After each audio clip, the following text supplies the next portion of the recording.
তো দস্তগীর ভাই, কেউ যদি খামার করতে চায় তার উদ্দেশ্যে কিছু বলবেন? কীভাবে সে শুরু করলে ভালো হবে, লাভবান হবে? খামার তো ভাই সবাই করতেছে, সবাই করে। যে না বুঝে এর জন্য খামার করা ঠিক না। যে না বোঝে তার জন্য খামার ঠিক না, তাহলে সে কীভাবে বুঝবে? মানে কারো ইচ্ছা যে সে খামার করবে, দিতে হইব, কোনো জায়গায় প্রশিক্ষণ দিতে হইব। প্রশিক্ষণ দিতে হবে। আপনি কি কোনো প্রশিক্ষণ নিচ্ছেন নাকি আপনার বাপ দাদার? প্রশিক্ষণ দিই নাই, মানে ছোটোর থেকেই গাভী পালতাম, গরু পালতাম। হ্যাঁ, আমার বাপ দাদার এই কিন্তু এখন কেউ যদি নতুন করে শুরু করতে চায় তাহলে অবশ্যই তার এই প্রশিক্ষণ দিতে হবে। আর কর্মচারীর উপর নির্ভর করে খামার চলবো না। তার মানে নিজে পরিশ্রম করতে হবে। কারণ নিজে যদি না পারে, কর্মচারী যাবে পালাচিয়া জায়গা। এই দিয়ে অনেকেই কান্দাকাটি করে, আজকে কর্মচারী নাই, দুধ দোয়াইব কাটা, গরু খাওয়াইব কাটা, অনেক কান্দাকাটি করে। যদি কোনো ভদ্রলোক যায় গরুর দড়িত না ধরতার পর খামার না করাটাই ভালো মনে হয়। বন্ধুরা, আপনারা শুনলেন দস্তগীর ভাইয়ের কাছ থেকে। কেউ যদি খামার করতে চান তাহলে অবশ্যই প্রশিক্ষণ নিয়ে করতে হবে, কেউ যদি না বুঝেন। আর আমরা যখন এই খামারে এসেছি দেখলাম দস্তগীর ভাই সে নিজেই এই খামারে বসে আছে। কারণ আপনাদের বুঝতে হবে যে যার খামার তারই পরিশ্রম করতে হবে, কারণ কর্মচারী দিয়ে আপনি সব সুবিধা আদায় করতে পারবেন না। আপনি যেভাবে টেক কেয়ার করবেন আপনার কর্মচারী হয়তো বা সেরকম টেক কেয়ার করবে না। তো আপনারা শুনলেন দস্তগীর ভাই সেই কথাই, যে আপনার নিজের খামার নিজেরকে পরিশ্রম করতে হবে, তবেই আপনি সফলতা পাবেন। এবং অবশ্যই নতুন যে করতে চান তার অবশ্যই ট্রেনিং করতে হবে, কারণ এইসব সম্পর্কে জানতে হবে। না জানলে আপনি কিছুই বুঝতে পারবেন না, আপনি লস খাবেন। তো দস্তগীর ভাই, আমরা দেখতে পাচ্ছি তো আপনার অনেকগুলো গাই করে, যে পাশে যারকে দেখতে পাচ্ছি এটা কোন জাতের? এটা ফিজিয়াম। এটা কোয়ালিটি দুধ হয় সারাদিনে 12-13 কেজি। আমরা আরও পাশে দেখানোর চেষ্টা করতেছি। পাশে যে একটা দেখতে পাচ্ছি, এটা কোন জাতের দস্তগীর ভাই?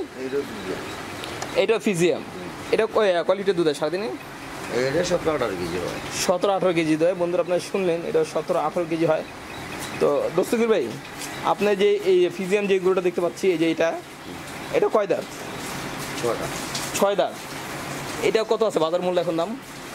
এটা বাজার মূল্য যদি নতুন বাচ্চা লইয়া না, আমি 2.5 থেকে 3 লাখ টাকা। 2.5 থেকে 3 লাখ টাকা আপনারা শুনলেন। তো দস্তগীর ভাই, আপনি যে এই গরুগুলো দেখতে পাচ্ছেন বিভিন্ন ফিজিয়াম বা অস্ট্রেলিয়ান, এগুলো কি আপনি ওই বকনা বাচ্চা থেকে কি আস্তে আস্তে পালছেন নাকি নতুন অবস্থায় কিনে নিয়েছেন? না, আপনার গরু সবই আমার কিনা। সব কিনা? সবই কিনা। কত বছর আগে কিনছেন এগুলো? এই যে কিনতেছি, আবার কোনোটা বদলাইতেছি, এরকম ভাবে। মানে কিনা কিছুদিন, যেমন দেখা গেছে দুধ কমে থাকে, কিছু প্যাকেট গরু বদলাই আবার কিছু বইরা আবার কিনা লইলাম, ওগুলো বিক্রি করে দেন? মানে প্রেগনেন্ট থাকা অবস্থায় নাকি না বাচ্চা? না, প্রেগনেন্ট যখন খামারে দুধ কম তাই চিন্তা করলাম, চিন্তা করি বলে খামারে দুধ কম, আচ্ছা 2-1টা প্রেগনেন্ট গরু সাইড আবার 2-1টা ঢুকাই দিয়ে। আচ্ছা দস্তগীর ভাই, অনেকে তো দেখতেছি মানে অনেকে এখন খামার করতেছে এবং অনেকে লস খেতেছে, অনেকে দেশে বাইরে থাকে, দেশের থেকে অনেক টাকা ইনভেস্ট করে, কিছুদিন পর দেখা গেছে সেই মানে ক্ষতির সম্মুখীন হয়। এটা কারণটা কি? এটার কারণ একটু ওই যে গরু দড়ির দরকারে না, কর্মচারীর ভালো চুয়া দেয়, কর্মচারী কুকুরা বসে চুরি করে, দুধ চুরি করে বিক্রি করে, তার খবর নাই। খাবার জানেন যে খাবার খাওয়াবো 5 কেজি, আমরা 2 কেজি খাওয়াই 3 কেজি বিক্রি করে লাই, তো এত লস খাইবই। তার মানে নিজে থাকতে হবে। হ্যাঁ, নিজে থাকতে, নিজে পরিশ্রম করতে হবে। এটাই এমন একটা ব্যবসা, মানে বান্ধবীরা বইল টাকাই, আর মালিক না থাকলে এটা ওই বই। মালিক একদিকে বাইরে দেবো, আরেক দিক দিয়ে দুধ বিক্রি করার কোনো ঘটনই না। যে কোনো মানুষের কাছে যাইবো 50 টাকা দামের মধ্যে 40 টাকা নিব গা। তার মানে সে যা 60 টাকা টাকার মধ্যে 50 টাকা দিব নিব গা। 70 টাকা দিয়ে আপনার 50 টাকা হাত দিয়ে দিব নিব গা। তার মানে সে যে যা বাঁচতে পারে তাই লাভ। বন্ধুরা, আপনারা শুনলেন খুবই গুরুত্বপূর্ণ কথা। কেউ যদি খামার করতে চান তো কর্মচারীর উপরে নির্ভরশীল হবেন না, নিজে পরিশ্রম করবেন, নিজে খামারে থাকবেন, তাহলে আপনি সফলতা পাবেন। এই দস্তগীর ভাইয়ের মতো সে বর্তমানে এখন খুবই ভালো আছে। দস্তগীর ভাই, আপনার এই খামারে গরুর কি অসুখ বিসুখ কি হয়, মানে ট্রিটমেন্ট কি করেন যদি কোনো রোগ হয়ে থাকে? যাই হয় ওষুধ বিসুখ ট্রিটমেন্ট আমি নিজেই করি। আমার এইখানে আমার খামার কোনো ডাক্তার লাগে না। কেন লাগে না? আমি নিজে সব পারি, আমি নিজে সব বুঝি, কোন রোগ হলে কি ওষুধ কি করতে হইব সব আমি জানি। কি রোগ হয়?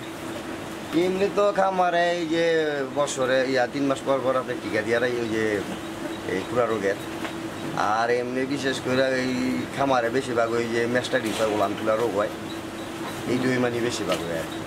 আর এমনি জ্বর মর যাই হয়, মানে ঠান্ডা লাগলে এগুলো সব আমি নিজেরটা। কি খাওয়ান আপনি? এই যে বাজার থেকে ওষুধ কিনে আনি ফার্মেসিতে। মানে খুরা রোগী কি আপনি টিকা দেন? হ্যাঁ, কি ভ্যাকসিন দিয়ে দিই। কি ভ্যাকসিন দেন? এটা দেশি ডো দিই বা ফার্সের ডো দিই, যখন যেটা পাই। মানে খুরা রোগ হলেও দেন নাকি না হলেও দেন? হওয়ার আগে দিই। তাহলে কীভাবে বুঝবেন যে এটা খুরা রোগ হবে? না, এটা তো ভ্যাকসিন যাতে না হয় আগে দিয়ে রাখি। আগে দিয়ে রাখেন, মানে কতদিন পর পর দেন? 3 মাস পর। প্রত্যেকটি গরু 3 মাস পর পরে ভ্যাকসিন দেন।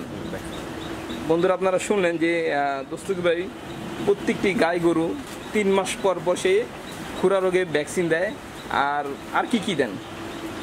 তারপরে আপনি তরকারি ভ্যাকসিন দেই, তারপরে গলাগুলার ভ্যাকসিন দেই, বাদলার ভ্যাকসিন, মানে আমি ভ্যাকসিন সবই দিয়ে রাখি। সবই ভ্যাকসিন দেন?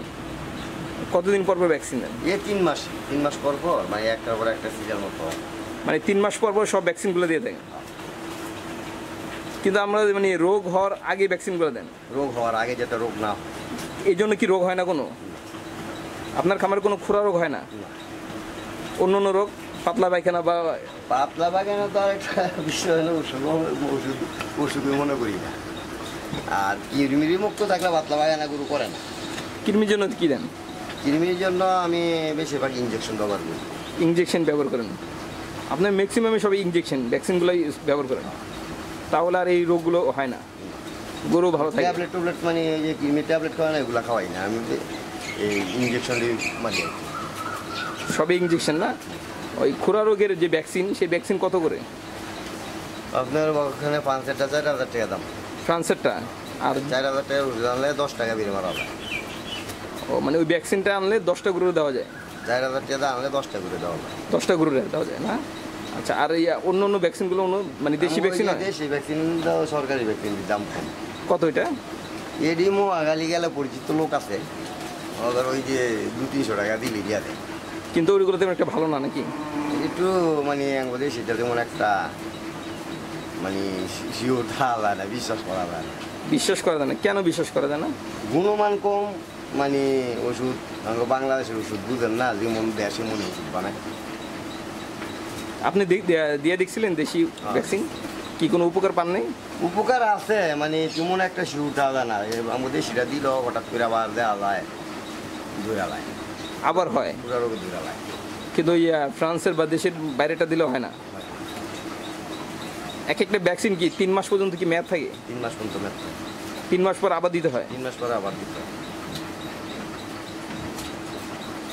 এইগুলো আপনার ওই যে এই তরকা আছে, যে গরু খারাপ বুড়া বুড়া লাগা। হ্যাঁ হ্যাঁ, তরকা।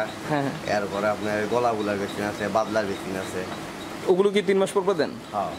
তরকা যে মানে তরকাটা এই আপনার পুরা রোগেরটাই আপনার মানে বেশি, আর ওইগুলো হয়তো বছরে 2-1 বার দেওয়া পরে। তরকাটা কি 3 মাস পর পরে দেন? 3 মাস। ওটার দাম কত? ওটার দাম কম। ওটা কি দেশি না ওটা দেশের বাইরে থেকে দেন? দেশি না? ওটা কত করে পড়ে? এইটি তো মনে হয় আমাদের হইলো তোর, এটি তো দেয় মাগ না, মানে আমরা গেলে নেটি। হ্যাঁ, সরকারি ওষুধ দেয়া গেছে, বাইরে বিক্রি করে লাইছে, ওখানে আমাকে টাকা দিয়া দিছে, আম করে দেওয়ার লাগে মাগ না, ওখানে আমরা যখন যাই তখন লাগে টাকা। তাই? এগুলো দিয়ে যায় কি ডাক্তারে? বিভিন্ন জায়গা থেকে কালেকশন করতে হয়। মানে আপনি দেন না ডাক্তার এসে দিয়ে? আমি দিই। আপনি দেন? আপনি দিতে পারেন? আমি ঢুকাই না, ডাক্তার তো মনে করেন একমাত্র আমার বিল দেওয়ার জন্য একটা ডাক্তার ঢুকে, এছাড়া কোনো ডাক্তার, বাইরের কোনো ডাক্তার ঢুকে। আপনি কি এটা টিকা কীভাবে ভ্যাকসিন দিতে এটা শিখছেন? আপনি কোথা থেকে শিখছেন? এই নিজে দিতে করতে মানে এমন কোনো পারি না, গরুর ভিতরে চিকিৎসা এটা নাই। সবই পারেন? সবই পারি। আচ্ছা, এই বীজগুলো কে দিয়ে যায়? বীজগুলা জাকের নামে একটা ডাক্তার আছে, উনি দিয়ে দেয়। হ্যাঁ হ্যাঁ। কোন জাতের বীজ দেন আপনি? ও অস্ট্রেলিয়ানে ফ্রিজিয়ানই দেয়। অস্ট্রেলিয়ান ফিজিয়াম? সবার ডাড়িতে দেয়, এহারা এই দেয়। মানে নিজের কোনো পছন্দ কি দেওয়া যায়? যে আপনি যদি বললেন যে আমার এই জাতের বীজ দিবেন, তারা দেয়? বলে দেয় না? এটা আগে থাকতে বলতে হয়? হ্যাঁ, আগে থাকতে বলতে হয়। যদি আপনার ওই যে আমার জাতের একটা বীজ আছে, এটা যদি দিই, আর এই আমগো গরু আমার জাতের বীজ দেওয়ার মতো গরু আমার এখানে নাই। বাবা জাতে থাকবেন আমাদের সময় দেওয়ার জন্য। আবার আসে। আচ্ছা, ঠিক আছে ভাই। বন্ধুরা আপনারা শুনলেন দস্তগীর ভাইয়ের ডেইরি ফার্ম, যিনি 10 বছর আগে 2টি বাছুর মানে ষাঁড় বাছুর দিয়ে সে শুরু করছে। এখন তার বর্তমানে খামারে প্রায় 18 থেকে 20টি গাই গরু এবং এখন বর্তমানে প্রায় 14 থেকে 15টা গাই গরু প্রতিদিন প্রায় 4 মণ দুধ দেয় এই খামার থেকে। আপনারা দস্তগীর ভাইয়ের মুখ থেকে শুনলেন এই খামারের বিভিন্ন গল্প, এবং সে আরেকটি গুরুত্বপূর্ণ কথা বলছে যে যার খামার, যে মালিক, তার পরিশ্রম করতে হবে। সে যদি পরিশ্রম করে অবশ্যই সে সফলতা পাবে। এবং যে কেউ যদি নতুন থাকে তাহলে অবশ্যই তার এই সম্পর্কে তার ধারণা নিতে হবে, বিভিন্ন ট্রেনিং করতে হবে, তারপরে সেই খামার দিলে অবশ্যই সে লাভবান হবে। তো আজকে বন্ধুরা এই পর্যন্ত, আপনারা ভালো থাকবেন, আল্লাহ হাফেজ।